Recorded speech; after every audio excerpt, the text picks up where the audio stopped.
രാധേ കൃഷ്ണ. എല്ലാവർക്കും സമർപ്പണത്തിലേക്ക് സ്വാഗതം. നവരാത്രിയുടെ 9-ാം ദിവസം ദേവി സിദ്ധിദാത്രി ഭാവത്തിലാണ് നമുക്ക് അനുഗ്രഹം ചൊരിയുന്നത്.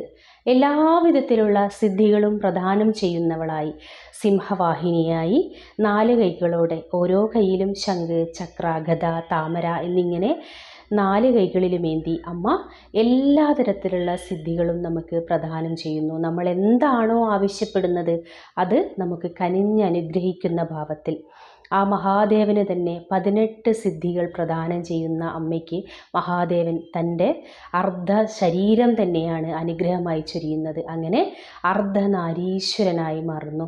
മാർക്കണ്ഡേയ പുരാണത്തിൽ 8 വിധത്തിലുള്ള സിദ്ധികളായ അണിമ, മഹിമ, ഗരിമ, ലഘിമ, ഈശ്വത്വം, വശ്യത്വം, പ്രകാമ്യ എന്നിങ്ങനെ തുടങ്ങിയ 8 തരം സിദ്ധികൾ അമ്മ പ്രദാനം ചെയ്യുന്നു എന്ന് പറയുന്നുണ്ട്. അപ്പം നമ്മൾ ഈ ദിവസം നവദുർഗാഭാവങ്ങളിൽ 9-ാം ദിവസം സിദ്ധിദാത്രിയായ അമ്മയോട് നമ്മൾ ഏത് തരത്തിലാണോ ആവശ്യപ്പെടുന്നത് ആ തരത്തിൽ അമ്മ നമുക്ക് അനുഗ്രഹം ചൊരിയുമെന്നാണ് പറയുന്നത്.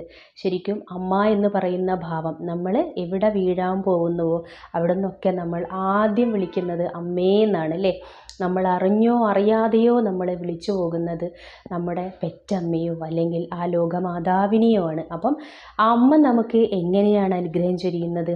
നമ്മുടെ പെറ്റമ്മ നമുക്ക് എല്ലാ തരത്തിലുള്ള വാത്സല്യവും സ്നേഹവുമാണ് പ്രദാനം ചെയ്യുന്നതെങ്കിൽ ആ അമ്മ മഹേശ്വരി ഒരു 10 അമ്മയുടെ ഭാവത്തിൽ ഇരുന്നു കൊണ്ടാണ്. ഒരു 10 അമ്മ നമുക്ക് എത്രത്തോളം സ്നേഹവും വാത്സല്യവും കരുണയും പ്രദാനം ചെയ്യുമ്പോൾ അത്രയും ഇഷ്ടത്തിലാണ് നമ്മയും നോക്കിയിരിക്കുന്നത്. നമ്മൾ ഒന്ന് അമ്മയെ പോയി തൊഴുക.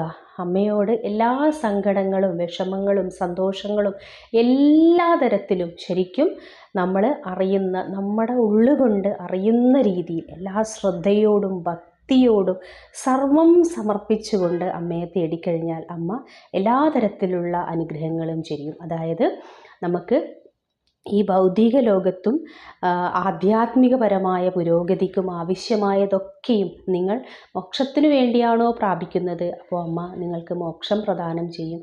അല്ല, നിങ്ങൾ ഭൗതികപരമായ കാര്യങ്ങൾക്കാണോ അമ്മയോട് ആവശ്യപ്പെടുന്നത്, അതും അമ്മ ചെയ്തു തരും.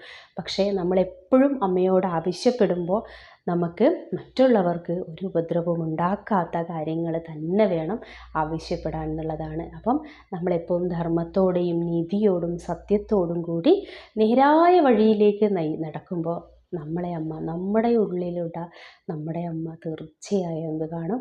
എല്ലാവരും ഈ നവരാത്രി നാളുകളിൽ ക്ഷേത്ര ദർശനം നടത്തുക. നല്ല നാമജപങ്ങളോടുകൂടി നല്ല സഹസ്രനാമങ്ങളൊക്കെ തന്നെ ജപിച്ചുകൊണ്ട് നമ്മൾ മുൻപോട്ട് പോവുക. നിങ്ങൾക്ക് എല്ലാ തരത്തിലുള്ള അനുഗ്രഹവും ആ അമ്മ, ആ പ്രകൃതിയാവുന്ന അമ്മ ജഗദീശ്വരി നിങ്ങൾക്ക് പ്രദാനം ചെയ്യും. സർവം രാധാകൃഷ്ണാർപ്പണമസ്തു. ജയ് ശ്രീ രാധേ രാധേ.